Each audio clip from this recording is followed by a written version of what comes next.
Pemirsa, kali ini kami akan melaporkan kegiatan bimbingan manasik haji oleh KBIH Miftahul Jannah di Masjid Jabal Rahmah, Komplek PT Semen Padang pada hari Minggu tanggal 17 September tahun 2023. Kegiatan bimbingan manasik haji yang diikuti ratusan peserta tersebut, saudara, dibuka atau dilakukan langsung oleh Kepala Kantor Kementerian Agama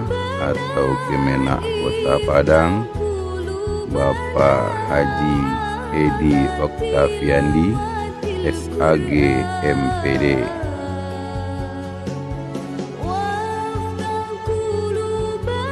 Menurut Kepala Kantor Kementerian Agama Kota Padang tersebut, saudara, kegiatan bimbingan manasik haji ini perlu dilakukan jauh-jauh hari agar pada pelaksanaan ibadah haji nantinya para peserta bisa melaksanakan dengan baik dan maksimal. Saudara, inilah liputan selengkapnya. Tapi apa? BPKH, Badan Pengelola Keuangan Haji, yang langsung di bawah Wakil Presiden RI. Orang bicara itu, kalau orang ada Kementerian Agama, bukan Kementerian Agama, BPKH. Mereka adalah orang-orang lembaga dan departemen langsung di bawah yang mengelola dana haji itu sendiri. Jadi itu, dia apa tadi? Kesehatan. Yang apa tadi? Kota, porsi non porsi. Yang menjadi situasi sekarang adalah 4. Pertama sekali adalah cukup biaya kita. Yang kedua, aman dalam perjalanan.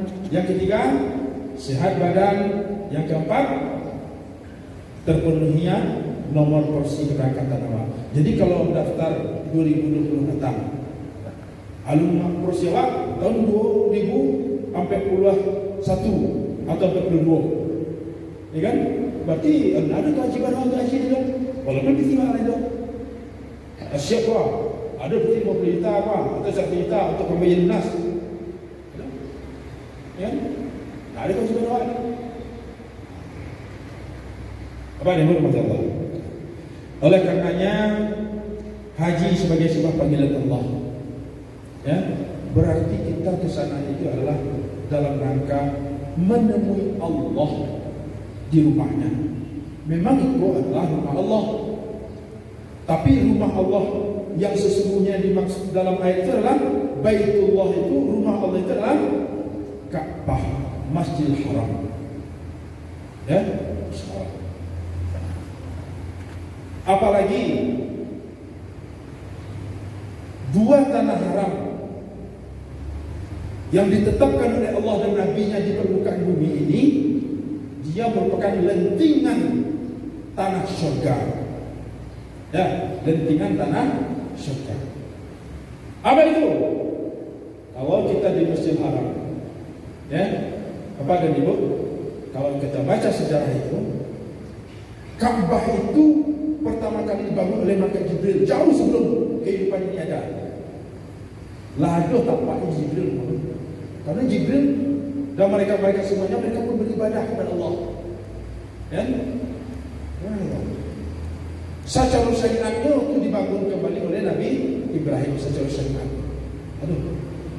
Jadi tanah haram yang disebut dahulu sekarang Mekah, namanya dahulu Bakkah, itu adalah lentingan tanah surga yang Allah tempatkan di sana. Tidak bisa dipindah-pindahkan, maka Ka'bah itu sampai ada dulu. Tidak bisa. Aduh, banalah negara Islam membalik Ka'bah itu dipindahkan ke negaranya. Suruh IKN lah, pakai IKN lah. Ada besar Pak. Besar. Kenapa?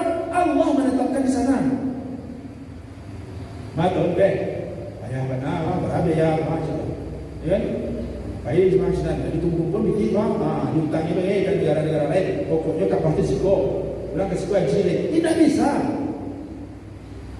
Karena haji itu secara syariat mengikuti milah Ibrahim. Ingat apa tadi? Yang membedakan tanah haram dengan yang di luar tanah haram itu hanya doa. Apa itu? Kalau di luar Masjidil Haram, di luar tanah haram, bukan Masjidil Haram, tanah haram, itu yang ada hanya waktu yang makbul untuk berdoa. Apa? Waktu. Bila waktunya? Mulai Masjidil Haram, sepertiga malam, saat fajar, saat subuh ya, kemudian saat syuruk, saat duha, itu waktu. Ya, bila nih selesai sholat, bila nih ketika hujan badui, bila nih ketika gambo, boleh, ketika bencana kan, itu waktu baik di masa lah. Tapi kalau di dua tanah haram itu tidak hanya saja waktu, tapi tempatnya itu yang makbul sampai ke tanah itu.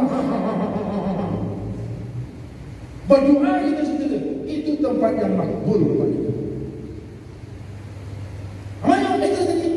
Masjidil Haram, Masjid Nabawi, begitu. Atau kita boleh tahu apa? Bila kita tahu apa? Kapan itu? Kita dah nak sebab. Rugi lah pak, no? Padahal situ itu sampai yang makbul untuk berdoa.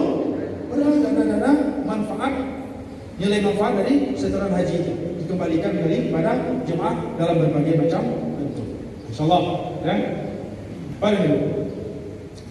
Yang kedua pelayanan di saat haji. Yang kedua pelayanan setelah haji. Pada dulu, untuk yang 1 dan 2 itu alhamdulillah terlaksana. Sedangkan yang ketiga itu belum bisa pemerintah secara utuh melaksanakan. Kenapa? Karena pemerintah ini memberdayakan lembaga-lembaga organisasi keislaman yang ada, sehingga jemaah-jemaah haji yang kembali dari ibadah hajinya diharapkan mereka berhimpun dalam wadah namanya Ikatan Persaudaraan Haji Indonesia. Untuk pelaksanaan haji yang mandiri dibutuhkan pemahaman yang komprehensif dari jemaah itu sendiri.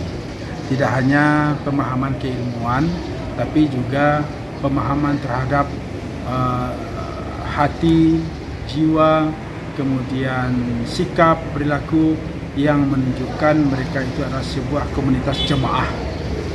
Membangun jemaah itu tidak mudah, butuh proses waktu. Makanya dari sekarang itu kita lakukan manasik haji di masing-masing KBIHU agar apa?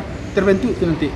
Karena di masing-masing KBIHU itu minimal rata-rata setidaknya ada 40 kali pertemuan. Tidak hanya terkait dengan doa saja, tapi bagaimana menceritakan, mengisahkan, memberikan pemahaman terhadap setiap tempat-tempat yang dikunjungi dalam kegiatan ibadah haji dan umrah tersebut. Sehingga jemaah makin merasakan betapa ibadah yang mereka lakukan itu menjiwa dalam hati sanubarinya. Ya kalau hanya kita baca doa, baca buku selesai. Tapi kalau nak menjiwa, itu istilah orang awak di Minang, jauh panggang dari api. Nah, sehingga bisa menjiwai setiap apa yang mereka lakukan, seperti solat di Masjidil Haram, tahu tentang sejarah Masjidil Haram, sejarah Ka'bah, ya kan, tentang makam Ibrahim, Multazam, mereka kenal itu, sehingga ibadah mereka itu akan lebih meresap dalam jiwanya. Itulah yang dibangun di dalam manasik haji samping untuk doa-doa dan praktik ibadah lainnya. Alhamdulillah sepanjang pengetahuan kita, KBIHU Miftahul Jannah cukup bagus, jemaahnya juga seperti itu. Artinya dengan bimbingan manasik yang dilakukan, apa yang menjadi harapan jemaah haji yang mandiri itu memang terbukti, ya. Di samping kita terus penguatan untuk seluruh jemaah haji yang lain yang ada di 12 KBIHU lain yang ada di Kota Padang. Beberapa bulan ke depan nanti akan dikasih tahu oleh pemerintah Siskohat siapa saja yang memenuhi syarat ketentuan porsinya berangkat 2024 atau 1445 Hijriah.